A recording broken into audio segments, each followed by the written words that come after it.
Sa paglabas ng Pilipinas ng Bagyong Luis, kabi-kabilang pinsala ang iniwan nito. 3 ang nasawi, 5 ang sugatan at 3 ang nawawala ayon po sa pinakahuling tala ng NDRRMC. Halos 4,000 pamilya o mahigit 17,000 tao naman ang apektado. Dagsara rin sa trapiko ang di bababa sa 12 kalsada at 3 tulay dahil sa mga baha at pagguho.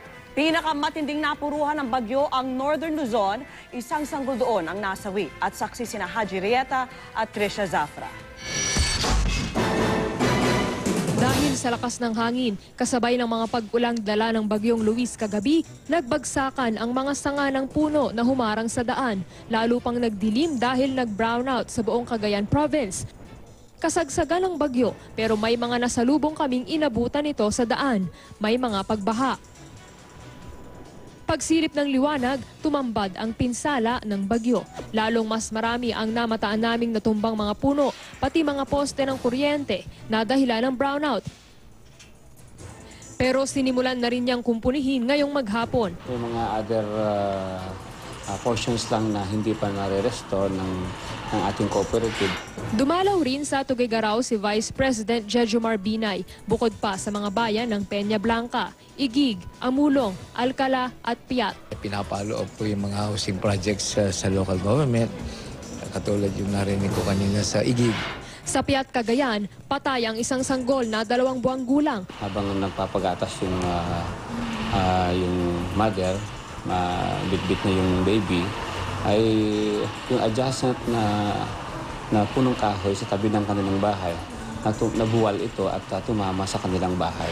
Apektado rin ang kabuhayan ng mga residente. Napinsala kasi ng bagyo ang mga taniman. Anin na rin kahit alanganin sa tuyo niya. Yung mga tanim namin ng mga gulay, doon kami kumukuha ng pangkuan namin, mga pang-araw-araw na gastos namin. Tumaas ang tubig sa Cagayan River. Umapaw naman ang Chico River, kaya pansamantalang hindi nadaanan ang Itawes Bridge sa Barangay Magilying. Umapaw rin ang ilog hanggang sa tulay ng Santo Tomas, Cabagan sa katabing probinsya ng Isabela. Gayun din ang tulay ng Cabagan, Santa Maria sa parehong bayan, pati ang isang tulay sa Alicaucao, Kawayan City. Marami ring nagtumbahang puno roon pero nagsimula na ang paglilinis.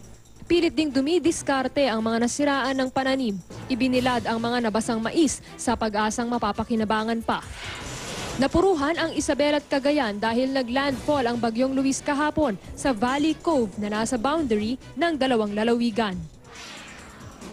Tulad sa Cagayan Valley, bakas din sa mga pananim dito sa Ilocos Norte ang lakas ng Bagyong Luis. Pinadapa nito ang mga aanihin na sanang palay sa mga ekta-ektaryang bukirin.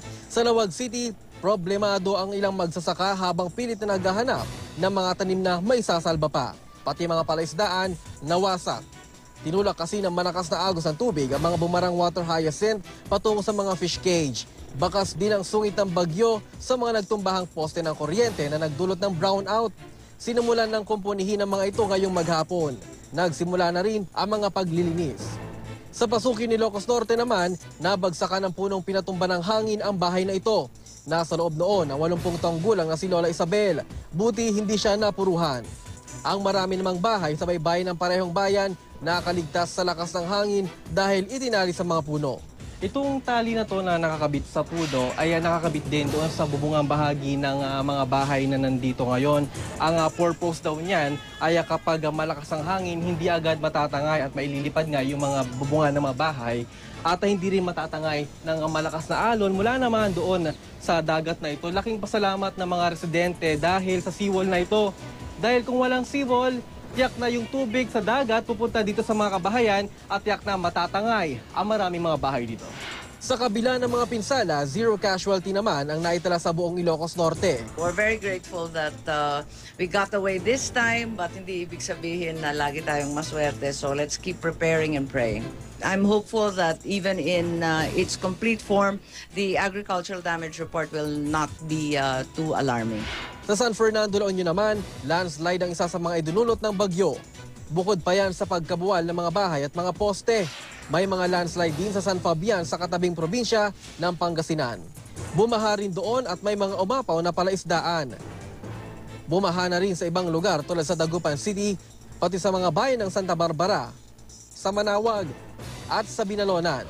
Mula rito sa Ilocos Region, ako si Haji Rieta. At mula rito sa Cagayan Valley, ako si Tricia Zafra. Kami ang inyong saksi.